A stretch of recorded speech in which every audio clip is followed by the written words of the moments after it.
name is Laura and this channel is all about me trying to level up my life. That's in loads of different aspects, but mainly finance and health and overall fitness.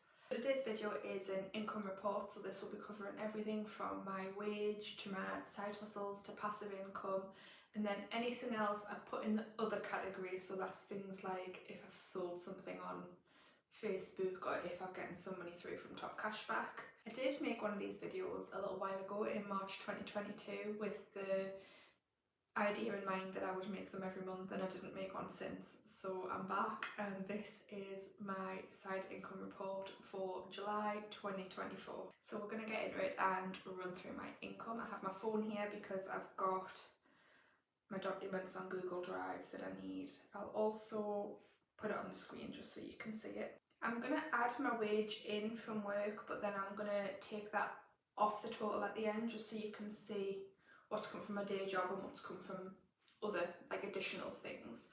So my wage was £2,071.24.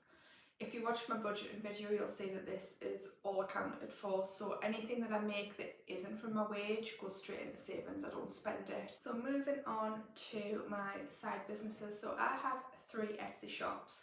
There's one that I put more work in than others. The other 2 just kind of chug along. I do want to put some more work into those at some point.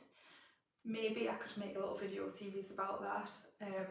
Let us know if that's something that you would like to see. Same with Etsy numbers. I could do a deeper dive on Etsy analytics possibly, but I mean, you'll see by the numbers I'm not a huge Etsy seller. I do it in my spare time. So the first shop is the shop that I put the most work in, is a print on demand poster shop. So most of these are just prints that get sent as they are, but I do have one custom print that I've recently added and that is doing really well, so I'm considering adding more of these. But I like how print on demand works because I fall in and out of things really quickly. I'm either full on something, it's all I can think about and it's all I do with my time, or I've forgot about it and I'm doing something else for a little while. So with this, if I design loads of things when I'm feeling like that, get them all on Etsy, they're kind of there ready to be bought, and then that system is automated so I don't have to do anything, which is great. So it works really well for me. It does, however, have an impact on my costs. I would make a hell of a lot more money if I wasn't doing it through a print on demand platform, if I had the printers and printed it myself, but if I'm not feeling it at that particular time, that feels like a lot of work. Just something to bear in mind. So from that shop in July, minus printing costs, so this is my take home, it's not my revenue, I made £117.55. My second Etsy shop is a invite shop. There's like wedding invites on there. I do want to expand that and add more like party invites and stuff like that, like for kids' birthdays and stuff, but I just haven't got round to that. That made no pounds for July, but that's fine, I'm not putting any work into that, that's just how it is.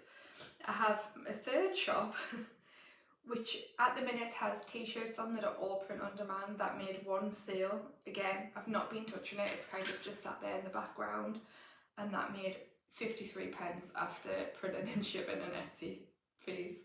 So in total for my little Etsy businesses, I made £118.08. Moving on to my passive income for July, I've got my dividends and interest in there. So this is truly passive income. I know a lot of people put Etsy print on demand in passive income, but to me that's not passive because of the hours that you put in. So if you actually sat and worked out the hourly rate, it would probably be quite low for the time that I spend doing the designs. So to me that's not passive, I've kind of had to work for it.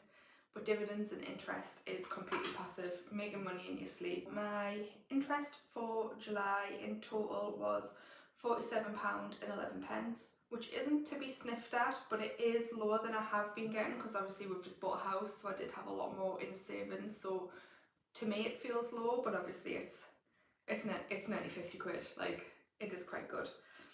Dividends, if you saw my dividend video that I've just done, it takes you into details of what I invest in and what paid what. So go and check that out if you're interested in a deeper dive in that. But my dividends for July was £4.12.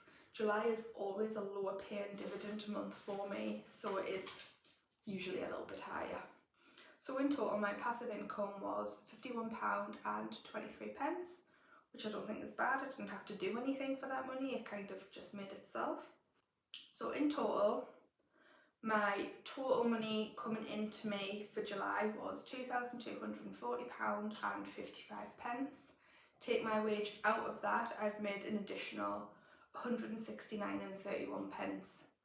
Now, I don't think that's bad, I think that's quite good, and if I consistently did that every month, it's over £2,000 extra a year. So I don't think that's too bad. It's a hell of a lot better than it was when I was recording these videos in March 2022. So it's good to see improvement there. I do track it, so I have got this tracked on this spreadsheet from January 2023 up until now. So maybe at some point I'll do a bit of an overview just so you can see if it has increased. I will say that this month on Etsy, I think has been my highest paying month, and that is because of the custom orders that I have on that now. So the custom order that I have added obviously doesn't fit into what I said before, where I can kind of just leave it. It has been, every time an order comes through, I've kind of just got to drop everything and add the custom details to it.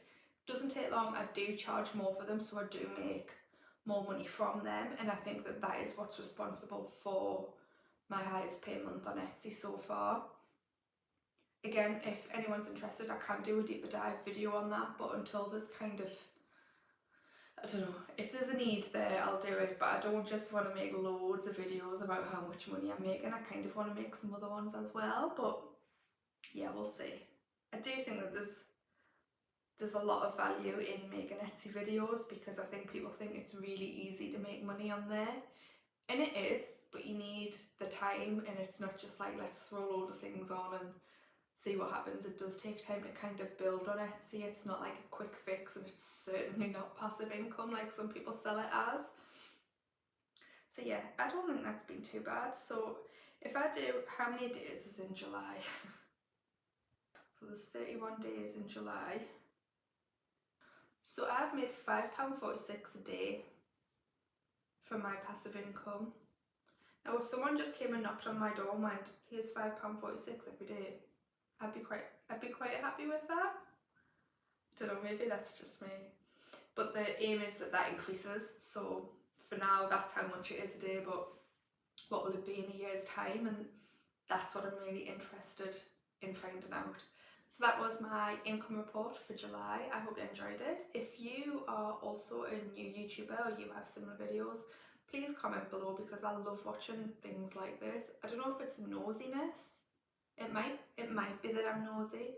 I'm also a massive oversharer, so I will just overshare about my finances on the internet. It's kind of just, it's like I'm talking to nobody even though there's people watching it. It's really strange. If you are interested in this kind of content, or you create this kind of content yourself, please let me know. I would love to subscribe to you because I love watching these videos. That's it for now. I will see you again soon. Bye.